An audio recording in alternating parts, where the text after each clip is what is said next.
Jean-Sébastien, avec le tournage de toutes ces vidéos, on a mérité un bon petit café. C'est clair. D'ailleurs, à ce sujet, je suis restauratrice. Qu'est-ce qui va changer pour moi au terme de la facturation électronique? Alors, dans la plupart des cas, on va avoir des particuliers qui vont être là, donc on aura le reporting classique, comme on a vu pour l'ensemble des commerçants. Par contre, pour les tables professionnelles, et il y en a un certain nombre, le législateur a prévu un seuil à 150 € hors taxe. C'est-à-dire qu'en fait, toutes les tablées à moins de 150 €, on pourra avoir un ticket de caisse un petit peu comme avant, avec la TVA, le nombre de couverts, tout ce qu'on veut. Et par contre, pour toutes les tables à plus de 150 € hors taxe, il y aura obligation d'émettre une facture électronique.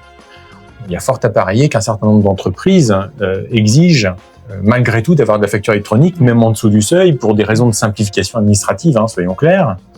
Et donc, ça veut dire que les restaurateurs devront avoir un logiciel de caisse qui permette de gérer à la fois les particuliers et les pros, et que on gère bien aussi l'attente. Parce que le midi, quand c'est le coup de bourre, chez les restaurateurs, il s'agit pas de faire attendre 3 heures les gens à la caisse. Donc, probablement que dès en amont de la commande de la table, le serveur demandera un numéro de SIRET, par exemple, pour pouvoir affecter la table à un SIRET, et que à l'issue du repas, la facture électronique puisse partir toute seule, par exemple. Et là encore, si on a des QR codes à scanner, ce sera quand même idéal pour pouvoir un peu fluidifier tout le process de facturation. Ok. Merci beaucoup. Avec plaisir.